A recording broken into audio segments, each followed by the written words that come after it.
the time, am I putting in quantity or quality? I'm building a business. I'm working in real estate. We're doing it with a multi-level marketing deal. I'm doing it in insurance. I'm in solar. I'm in whatever business you're in. I'm network marketing, whatever you're doing. And I'm building my organization. Is it quantity or quality? Now, here's the thing. None of us, no matter what you say, there are certain characteristics I do look for in people. I need people to be accountable. You can't lead or develop people that are not accountable. How do you challenge that? You ask them why they're where they are now, good or bad. You kind of throw them a curveball until you start talking. Then you watch once you start working with them. The first time they fail. And they blame everybody else. If you try to check them and correct them, and they get all spun up, they're not accountable. Doesn't mean they can't do it. They might not do it today. There's certain things I do look for, certain things I do run from. But I know this. It's quantity. And then I have to be careful with my time. Okay? So this is you're building your business. I tell everybody when you're building your business, you need to build 8 distributors, legs, call them whatever you want. You need to put minimally 8 direct to you. All right? Because your width will be your credibility, width will be your profitability as well. You're trying to build your business. You're trying to change your lifestyle. You're trying to make money. Hopefully, you're trying to help people. And if that's not in the top 3, hopefully it's the number 1 reason you're doing it. But here's what I know in building my business. When I got into the insurance business, right, all these 8 people I hired, all of them, after about 6 months, they didn't work with me anymore. And don't make them bad people. My number 1 guy for the first 3 years, I hired this guy named Rick, who hired this guy named Tim, who hired this dude down here. This guy became my biggest guy when those 2 didn't work here anymore. I didn't validate their quality. I just put them in the business. I didn't talk a lot to them. I wasn't mad. See, I could manage my time and protect it. I didn't waste my time. If you called me up and said, hey, I didn't make any sales today, I was like, what did you get for leads and how many dollars you make, how many appointments you have? If it was none, and a couple, I made it clear to you that I couldn't help you and I didn't want to listen to you complain all day long. So people just stopped calling me to bitch, moan, and complain, which freed my time up to work with people that are productive.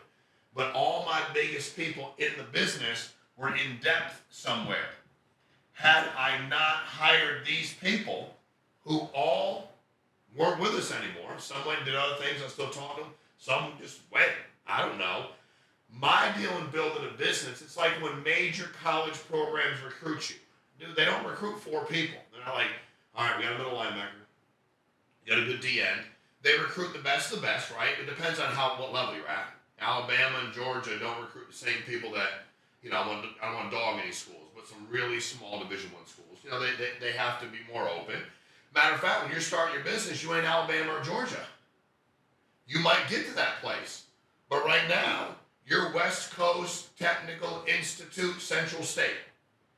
You don't know who can play, dude. And everybody's not running to your business right away. So you need to put as many people into play as you can to move through the quantity of people to find your winners. And I mean winners in business, not winners in life. It don't make you a loser in life if you start something. If I try out for the U.S. Olympic baseball team and don't make it, that doesn't make me a loser in life. I do nothing wrong. I did the best I could. I tried out. I lost. I didn't make the team. Life is really good, right? I'm trying to go back and forth. There we go. If I go over here, I'm in. If I go over here, I'm out. Boom. Got it. No, I got it. You don't move the camera. I got it. So it's getting people to understand that in this game, this business deal, this guy might not do anything at all. That doesn't make him a bad dude at all. But he might know a couple guys that want to do something. I don't wish bad on this dude. But if he's not doing anything, and let's just say that Jeremy down here is, then I'm working with Jeremy. But I'm not working with Jeremy and being mean to these guys. That's the mistake a lot of people make. I've made it at times. It's a terrible decision. Where you have this downline, you're like, you start talking to this guy, and he's like, I hate that they make an override on me. And I'm like, dude, you're making what you're making anyway. Well, how are they hurting you? Well, they're terrible people. I'm like, I don't know if he's a terrible person, dude. He doesn't work hard. Okay, well, you think, okay, fine. Why don't you just worry about you? Let's just worry about you. And also, if this guy's like, man, why are you talking to Jeremy? I'm like, because I'm trying to help you make money. As long as you don't become a problem, what do I care what you do or don't do? As long long as you're doing everything that's legal and you're ethical, I don't care what you do. But it's getting people to understand that you don't know, so it's quantity. The mistake most people make is they're like, and then what most people genuinely do is they only recruit people they're comfortable with. They only recruit people they think will say yes to them no matter what, and they only recruit people they think will never cause them a problem. Dude, the reason my organization got so big is I recruit everybody. I had some crazy motherfathers. And they're a pain in my ass, quite frankly. But a lot of times productive people are a pain in the ass. They're high achievers and they're high annoyers. They annoy you and they achieve high. You kind of got to deal with both of them. But for me, and by the way, to get 8 in here, I probably recruited 40, 50, 60 direct to me. To then get 8 to go through, get their license, make a sale. Then I encouraged them all to build a business like I was. Then I met the people that they knew. And I found out who wanted to work. I found out what your why was. I want to know what Jeremy wanted to do. What was Jeremy? The top 3 reasons Jeremy wanted to work with us. Making money would be in there somewhere. If he was like, making money, it's all I care about. I'd be like, dude, I love you. Just sell the products and you're not going to be good at building a team. I also was willing to challenge people because I was putting in fierce recruiting activity. Fierce. And I also sold a lot of the product. So when you want to build a business, for you, number one, you need to make sales to make money, right? So your sales allow you to make the money. Biggest override of money you get is on yourself. Other money comes from the wit, the people you got here, the ones you hire, the ones that lead you to people. And then your depth, as you drive this thing down, is your stability in your organization. But to get any of those things, sales you're going to do on your own. You can just sell, don't hire nobody. Decide you want to build a business, put in with. You want to get 8, put 30, 40, 50 in. What about the guy way over here that doesn't do nothing? Why do I have to talk to him? Why do I have to talk to that guy for? That's where you all get mired down, is you talk to everybody like they're the same. If this is my strongest leg, and out of these 8, this is my weakest leg, which is okay to be weak and strong, by the way, no matter what the world tells you nowadays. Some people are strong, there's things you're strong. If somebody's like, hey, we're going to go race, you want to run? I'm like, dude, I'm as slow as can be. I ain't freaking racing you all. Like, I suck at running. Like, I'm not running. Like, why would I? But I'm weak at running. I don't run fast. I don't want to run fast. You know what I mean? Like, I'm not, so it's okay. This is my weakest leg. Am I going to spend the majority of my time in these 3 legs? You better bet your ass I am. Matter of fact, that's so important. I put that in red. These 3 legs is where I'm going to spend 80% of my time. That leaves 20% for everybody else. I can't give this guy 30% of my time. My deal's already screwed up. He might want 30% of my time. What do I want this guy to do? Recruit people. Now guess what? He recruits a bunch of people, even if he's not killing it, and all of a sudden he moves over here, I want to help him. All I'm trying to do is help. It's not special. I don't have a magical potion. I have systems that work that are worth duplicating. I became the greatest duplicator. Guy showed me this, and I was like, cool, how deep should I get? He goes, as far as you want. Matter of fact, your number 1 leg, he called it my tap root. He said, drive that thing, and he had some analogy, I don't remember what it was. But it basically was just drive it as deep as you could. And I probably was 14, 15 people in depth in here. And the reality is my best guys and girls came from down here. And then some of the people, after a while, I'm like, I never even talked to that guy. He's been working with me for 6 months. Like, we started getting so big. So it's quantity of people. Quantity. Even those great college programs, they convince 3 or 4 unbelievable quarterbacks to come to the same school when only one can start. Like, when you watched Alabama, Jalen Hurts and Tua were on the same team. Magical, right?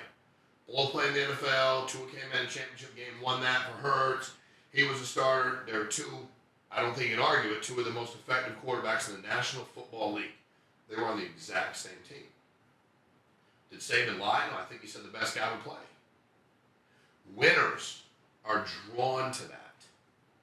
Drawn to it. They're like, okay, wait a minute. It's about if you can make your business one of the best or the best in your organization, people will be drawn to it. The winners will be like, I want to be on so-and-so's team. When I started this, when I was 36 years old, that's what happened to us. People started reaching out to us because they're like, dude, your organization is unbelievable. You have a lot of high productive salespeople. Because my deal was as big as it got. I was like, I want to get 20 people to help 20 families a month to go ahead and make themselves $20K a month. I wanted to do that It didn't mean I didn't want 2 or 3 or 400 people. See, it's quantity in recruiting, and then it's my quality of my time with those that are actually selling the product. Because then I can take 80% of my building time, put it over here. Man, 80% of my time with 20 people, I can do one Zoom and knock that out with 20 people. Now the rest of them that are selling a lot less, not helping as many families, I'm not mad at any of them, but I ain't got time to do a 2-hour coaching session with you. Coaching session is go to work, bro. What's the best book for my self-image, Sean? W-O-R-K, go to work. Best book you'd ever read. Just go to work, dude. Sit around your house and read books because you're getting ready to get ready, and like life never changes when you do that. It is 100% quantity. Then your job is to find the quality through the quantity. And then your time better be valuable, better be quality time. You have to bring something to the table. Then you bring your quality time to the most quality people you got, the whole thing explodes. So I promise you, if you start thinking this way, you will build your organization through that quantity, quality, that whole formula. It works. I've done it. It explodes. And we're talking a lot more about building these teams. A lot of people out there teach you about building these teams. They never built one. They didn't sit in these rooms. I've been in living rooms, hotel rooms for 15 years doing this, drawing this thing out, showing the plan, going over the opportunity meeting, whatever business development meeting, you name it, bro, I've been there. Every acronym there is. Once I found this at 36, I became mother freaking addicted to it. So it's amazing. I'm addicted because this guy or girl down here goes from making X amount of dollars a year to making X amount of dollars a year, or Y amount of dollars a year, and changes their life completely and does things for their family they couldn't do before. That's freaking addicting, and that's why I love building structures. So quantity over quality, but then understand your time. So like, share, subscribe. Send this to somebody trying to build a business. It will help them. Send somebody that's doing well. Send somebody that's not doing well. And keep watching. Keep following us. I promise you we're going to give a lot of quality content that will help you build your business.